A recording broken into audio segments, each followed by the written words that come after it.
Joe, how about this? The Texas A&M Aggies were the number one team in the SEC in the start of November. I still don't know how that happened. Well, they only had one loss, and that was to Notre Dame, who was also trending to a playoff run. When we look back in the year one of Mike Elko, now going into the 2025 season, how do you see the Texas A&M Aggies faring?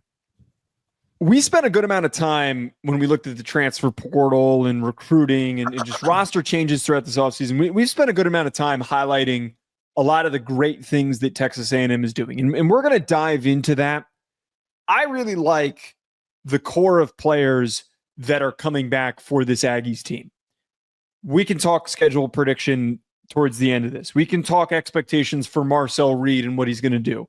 But knowing that they're bringing back Trey Zune, who could be a really important offensive lineman for them, and Chase Basantis, who could be one of the higher drafted guards in the upcoming draft. But the one thing that caught my attention outside of, I love the corner pairing that they have with Des Ricks and Will Lee. I think that more people need to be talking about Texas A&M quietly having one of the best running back duos in college football. There's a little bit of a contingency here because Le'Veon Moss tends to get banged up, and he is a very hard running.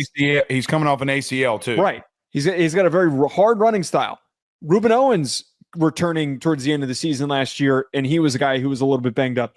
If those guys, and it's a big if they stay healthy, Blake, they could have a very dynamic running game, a very explosive, difficult to stop running game. I watched Lev Moss's highlights. I broke down his all 22 and I graded him for the 2026 class this weekend, and I was blown away. I gave him a mid third round grade. He is explosive. He's the strongest running back in the class from what I've seen. I've watched a lot of running backs in this class. I really freaking love him, and I think that Moss and Owens are going to play off of each other really well with Marcel Reed, who is one of the more athletic quarterbacks, if not one of the most athletic quarterbacks in the country. This rushing attack is going to carry this team as far as they're going to try and get to. How far that is, we'll get to in a second, but I'm already feeling pretty good about that core right there. I mean, you took my number one take.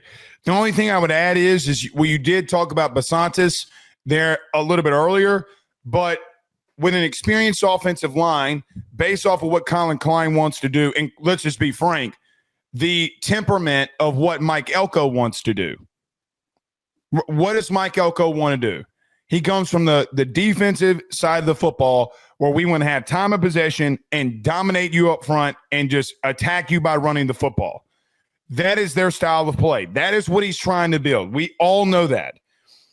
The question will be, as you mentioned, can Ruben Owens, Le'Veon Moss, how does he come back out of that ACL? Is he ready to go in the start of the season, which was kind of midway to the inner part of the season where he tore his ACL? Is he ready to go? I mean, ACLs are not as big as they once were. Normally not the year, but a little bit sooner. I agree with you on how they're trying to build the team. In that, you add somebody in Casey Concepcion who can do a lot of different versatile things for you when you need him to.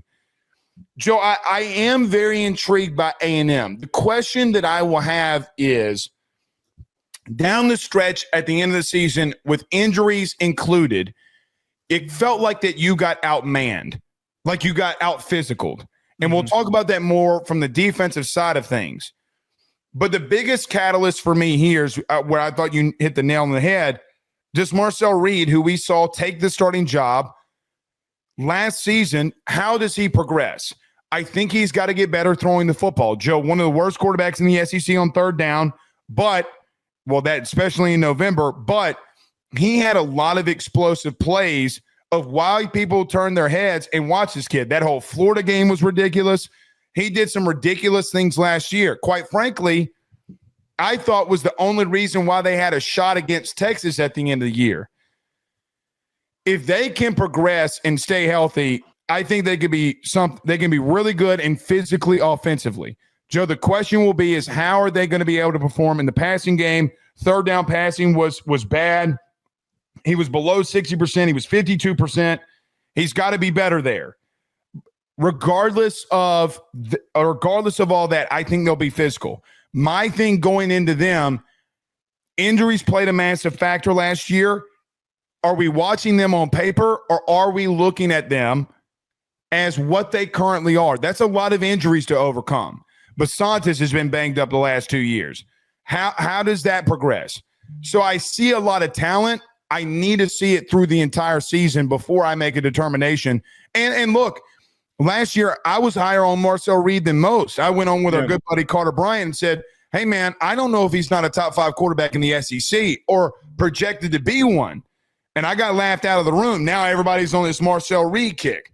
So there comes a part where I do think if he progresses, especially with Colin Klein, they could be something. But defensively, we'll talk about in a moment, is where I'm like, hold on.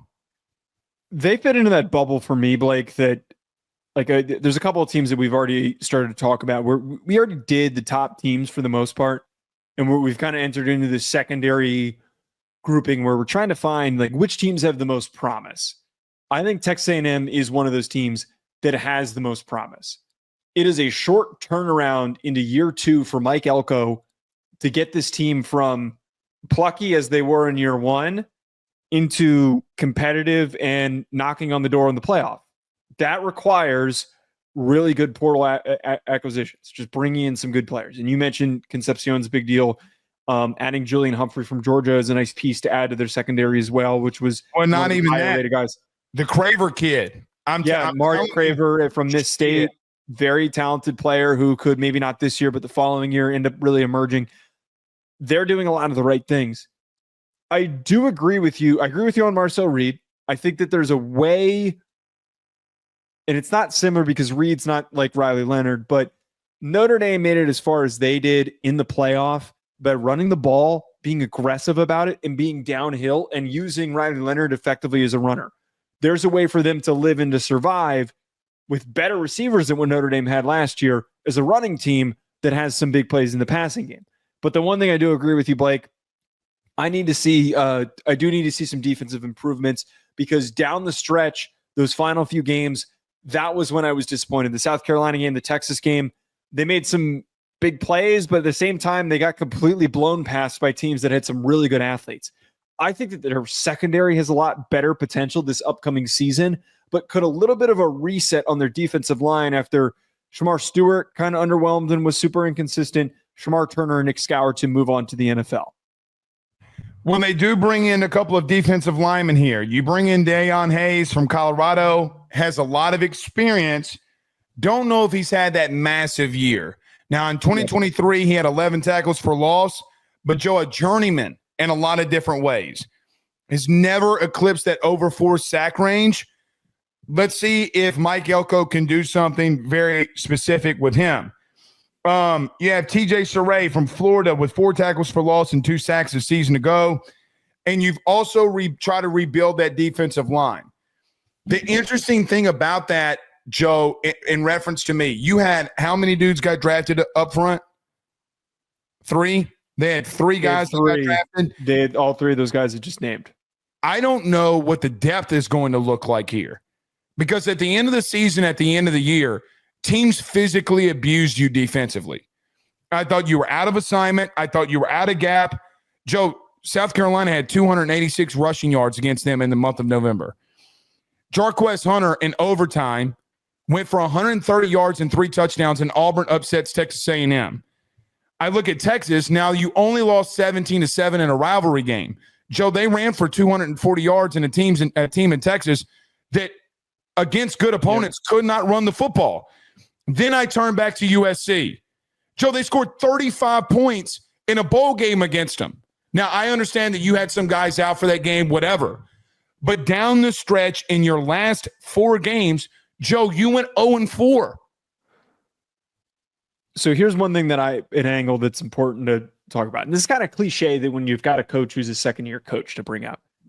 Mike Elko brought Duke to its true potential with a lot of unexpectedly impactful defensive linemen in his second year at Duke. In that next year at Duke. It wasn't his first year. It was that next year when he started to tap into the potential. And he had a lot of guys that he developed along that defensive line that stepped up and ended up being some of the best defensive linemen in the country. I would think that would be where the optimism is. I would think that you would hope, okay, he's had a little time to develop. Mike Elko has always been a developer. We weren't blown away by his recruiting class that he had in 2025.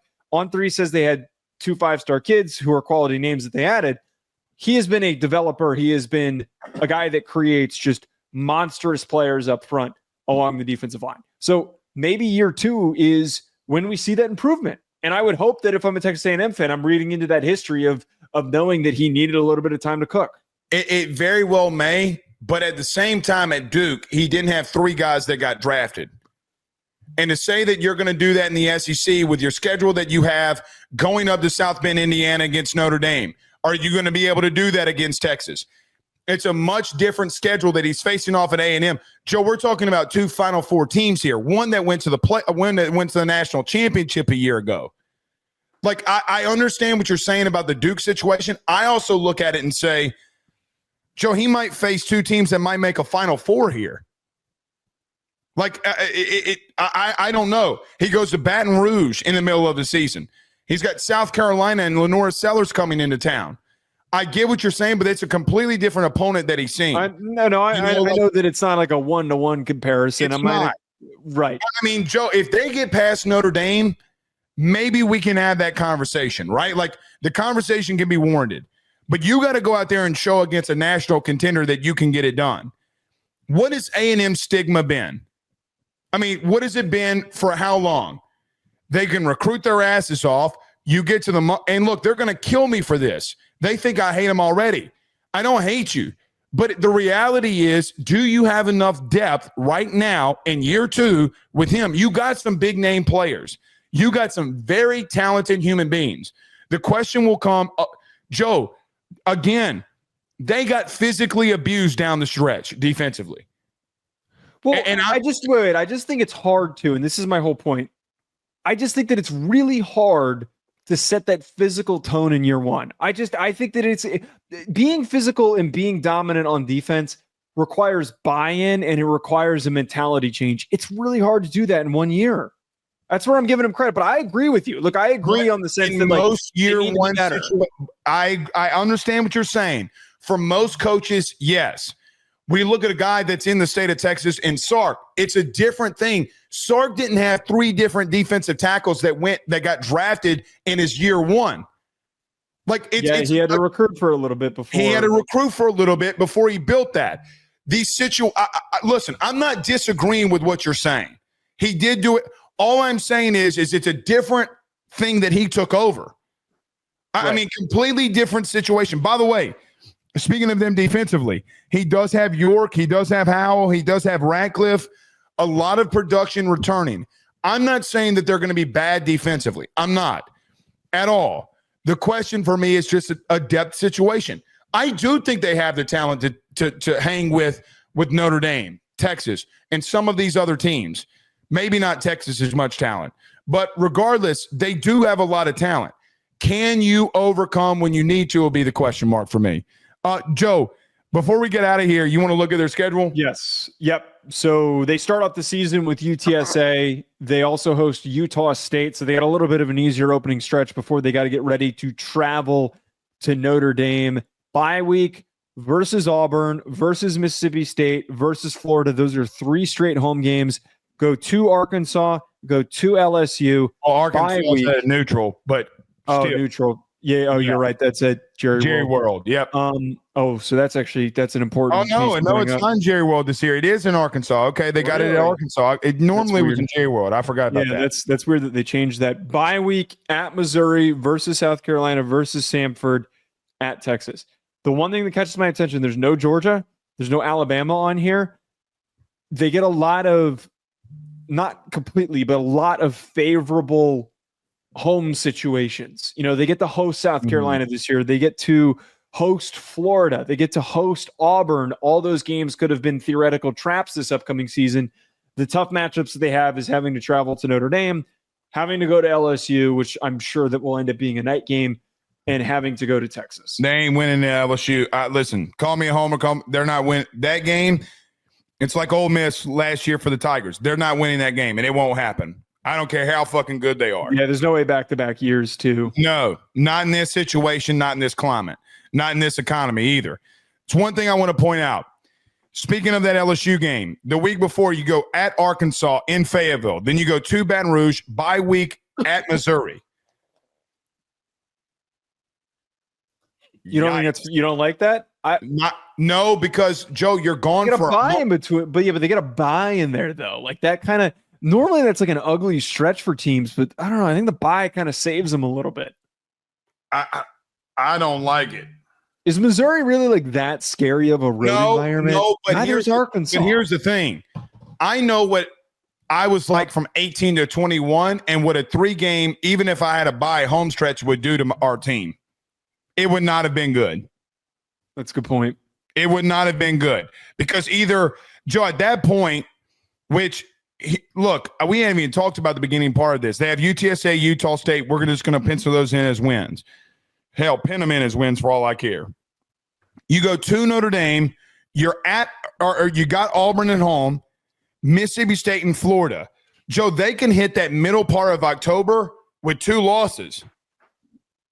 Everybody's sleeping on Florida now. I'm not doing it. I think Florida can go in there and win.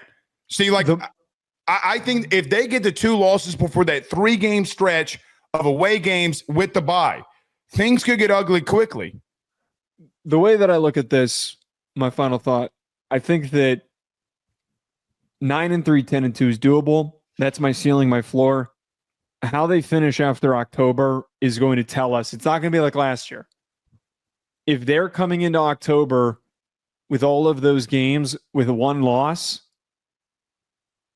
oh man, that's going to be tough. They're going to need to steal LSU or Notre Dame or Texas. I don't think Texas is doable. I'm sorry, A&M fans. I don't think that you're going to beat Texas. I think it can be doable. I think that one can be doable because of where it's going to be played. Yes, the toxicity of where it's going to be played. You got to go to Austin. I don't know. I'm not. I mean, Joe, that game was 17-7 last year, and that was at home. I know, and I think that as we talked about, this Texas team could be better. They this are upcoming better. Year. They're better this year than last year. That's what's scary about them. You might be right. I mean, listen, I'm going to say that here's where I'm at. They're 8-4. I have no idea who they're going to win and beat. They're going 8-4. Prove to me that you can consistently get to 9 games. I'm going 9-3. I think that 10-2 is plausible. I wouldn't be stunned if 10-2 wasn't on the radar. I believe in Elko. I've said this since the jump, since they hired him. I believe in Mike Elko. I like him a lot too, but I'm just prove to me. I mean, Joe, again, they're going to kill me for this. At some point, A&M's got to prove with all the preseason hype that they get that they can actually do it. I won't disagree with that. I mean, that I won't disagree with that. Like, here, I'll say this. This feels like one of the least hyped up years that they've had. Like, I don't think that they're going to get as much hype as I'm giving them right now. Maybe that is what they need, is that they need to fly under the radar. A lot of the things that are going to make them successful are not things that are being talked about by most national hosts. They're not one of the typical teams that are brought up as, and they weren't last year. Last year, nobody thought that they'd be in the mix for the SEC championship game, and they obviously didn't finish. After the month of November, they weren't close. I mean, here's my biggest concern for them. I don't know if you can fix in one offseason. Joe, again, that is a lot of rushing yards you gave up. So they're averaging giving up 250 yards on the ground. Yeah, I mean, they gotta be better. That should be alarming to you. By the way, that was with 3 draft dudes.